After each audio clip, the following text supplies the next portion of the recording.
Selamat pagi, Assalamualaikum warahmatullahi wabarakatuh, sahabat Arus News. Sahabat Arus News, kali ini tim Arus News mengikuti perjalanan studi banding Ustadz Adi Hidayat atau yang dikenal dengan Buah, melakukan studi banding ke negeri negara Selama ini ya mohon maaf untuk mendukung program pemerintah terkait ketahanan pangan. Tapi yang dipikirkan Berikut bagaimana caranya air itu bisa masuk penelusuran ke sawah, dan memikirkan bagaimana liputan mengeluarkan air dari tim sawah. Ahad Media Tambang Group bersama rombongan Ustadz Adi Hidayat. Berikut penayangan itu ada beberapa ayat video dan beberapa surat liputan kami. itu menarik sekali, dari mulai pengolahan lahan, tanam bibit sampai penyimpanan setelah jadi beras itu misalnya yang kira-kira bisa awet sampai 7 tahun. Ya, kami di Jakabaring dan kemarin meluncurkan gerakan Indonesia Menanam itu. Sebenarnya tempatnya 7.000 meter untuk riset saja. Jadi yang kami gali itu bukan jadi tanamannya, bukan panennya, tapi datanya. Mau lihat ininya Mas Anas, sistem perairannya.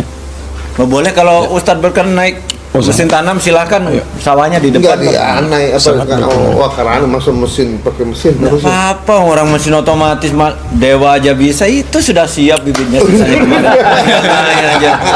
Silakan.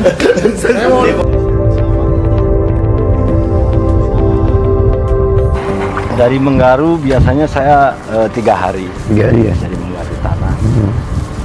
Ini kan udah terukur ini ya. Kemarin karena 2 hari yang lalu hujan deras, jadi sistem pengairannya menggunakan pompa seperti ini. Ini difasilitasi pemerintah atau buat sendiri? Pemerintah ya. Jadi dari sungai dipompa ke embung induk besar, dibagi ke melalui parit kecil-kecil drainase tadi itu. Jadi drainase itu airnya ditampung di bumi seperti ini. Jadi muter sistemnya. Air yang ada mengalir sawah, jadi balikin dari sawah keluar lagi ke drainase. Nanti kalau musim luber masuk ke embung yang di bawahnya. Efisiensi penggunaan air. Ini sistemnya yang penting.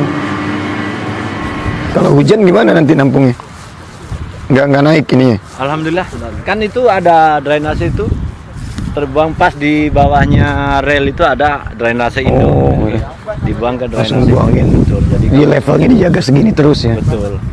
Ya. Jadi pintu air itu dijaga ketinggiannya. Bisa harusnya dikerjakan. Jadi ini bisa mengairi berapa hektar lahan? Ini 40 hektar. 40 hektar. Ini bagus ini. Ekosistemnya udah terbentuk. Tadi kuncinya support sistem di pemerintahnya jelas. Betul. Kerjasama antara pemerintah dan petani di Jepang itu, misalnya petani butuh akses dibuatkan jalan seperti ini. Jadi petaninya itu bukan menuntut ke pemerintah. Iya. Akses yang mau dibuat jalan ya udah saya wakafkan. Yang penting pemerintah membuatkan jalan. Oh. Selama ini di Indonesia kan tidak minta dibuatkan jalan, tapi tanahnya minta ganti rugi, ruwet jadinya, nggak Iya. jadi-jadi. Iya. Jadi kalau di Jepang kesepakatan bersama, yang sebelah kiri 2 meter, sebelah kanan 2 meter, ya sudah sama-sama wakaf 2 meter, kita minta buatkan jalan ke pemerintah. Ya akhirnya seperti ini. Ini paling jelek, tapi insya Allah tahun ini setelah panen di aspal juga. Yang di arah sana sudah aspal semuanya. Iya ya. Ya itu membangun kesadarannya. Jadi sama-sama ngalah supaya bisa sama-sama jalan. Iya ya. Jangan hanya mementingkan ego sendiri. Iya. Dan pemerintah juga kalau sudah dikasih jalannya dibikin bagus. Jangan aspalnya 7 cm jadi 5 cm gitu ya. Iya. Pada intinya kalau mesin motor yang rusak, jangan dokter hewan yang diminta Iya, betul. baik. Iya. Nggak saling ini, simbiosis mutualisme, saling bantu. Bangun support system. Ini yang menarik ini, support systemnya. Maksud saya gini, Islam itu tahu bahwa Islam ya, yang kenal nilai-nilai keislamannya, kenal Allah itu kan. Jadi sebetulnya ada 2 yang mesti dibedakan, ada syariat, ada implementasi nilai-nilai syariat. Misalnya gini, kita sholat itu syariat. Hasil dari sholat itu tanha anil fahsya wal munkar. Fahsya keburukan yang bersumber dari syahwat, ada zina, pornografi, porno aksi dan seterusnya. Munkar sumber syahwatnya dari perut sampai akal. Merampok, membunuh, gitu kan, ikhtilaf dan seterusnya. Itu 2, tapi jalannya syariat. Jadi kalau orang sholatnya benar, hasilnya itu. Nah tapi kalau kita ingin mendapatkan pendidikan di luar sholat, bisa dengan pendidikan adab. Ya, tapi adab itu tidak akan membentuk karakter, hanya membentuk sistem, disiplin. Makanya orang Jepang bisa disiplin.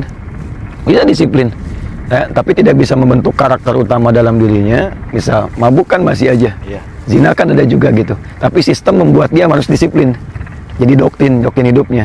Nah, syariat berbeda. Syariat itu membentuk jiwa sehingga menjadi karakter yang dibawa. Jadi walaupun sistemnya jahiliyah itu nggak bagus, tapi kalau dirinya sudah bagus, dia merubah sistem menjadi lebih baik. Makanya bicara tentang kadang-kadang ada keliru persepsi. Negara tidak sholat misalnya penduduknya disebut menerapkan syariat Islam karena sistem membuat dia baik. Nah, itu kurang tepat. Yang tepat dia mengambil pelajaran dari sistem syariat untuk mengamalkan nilai-nilai. Itu yang disebut peradaban. Jadi orang bisa menjadi peradaban dengan adab tapi belum bisa membentuk perakhlakan. Nah, PR besarnya ini di mana orang Islam sholatnya benar, sehingga nilainya ada. Nah, Cak Anas ini kan mempraktekkan nilai konsep keislaman di muamalah. Jadi ketika orang lihat ini ngasih, nah poin saya tadi tuh ketika ngasih tuh orang tanya kan, orang ngasih Pak terima kasih baik gini kan. Nah, ada nggak jembatan untuk mengenalkan Allah di nilai-nilai itu? Itu poinnya tuh. Betul. Ya, terima kasih gini-gini nggak usah. Ini kan Allah yang perintahkan. Misal, ketika kita kalimat itu keluar, tidak harus kita mengatakan saya Muslim. Betul. Nggak usah kita bilang saya Muslim ini, nggak usah. Ya begitu orang tanya kenapa dan kita bisa jawab misalnya ini Allah perintahkan saya. Itu kan menanamkan kata Allah di lisan dia. Sebab nanti kalimat itu akan dicari sampai hari kiamat. Itu ada di Quran surah ke-7 di ayat ke-172. Wa idza akhadha rabbuka min bani adama min dhuhurihim dzurriyyatahum wa asyhadahum ala anfusihim alastu bi rabbikum qalu bala syahidna. Lihat ujungnya. Antaqulu yaumal qiyamati inna kunna an hadza ghafilin. Ya, kamu kan sebelum lahir sudah syahadat kata Allah. Kenapa lupa syahadatnya? Sementara aku sudah sampaikan itu, diperdengarkan. Kan ada orang dengar adzan. Di Jepang kan nggak dengar adzan sebagiannya kan. Dari mana dengar kalimat Allahnya? Nah, inilah ada orang-orang seperti Canas yang lain datang. Kemudian melakukan nilai keislaman, tanya, kamu kok baik sekali? Disebutlah kalimat Allah itu. Nah, itu akan menyentuh kepada jiwanya untuk mencari. Walaupun tidak dalam kesempatan pertama. Kedua, ketiga nyari itu. Nanti ilmu-ilmu ini kan yang mahal tuh ilmunya, prosesnya. Ya kan? Ada ilmu by experience dengan pengalaman, ada by skill sudah dapat, tapi ngolah dari awal sampai jadi itu yang mahal.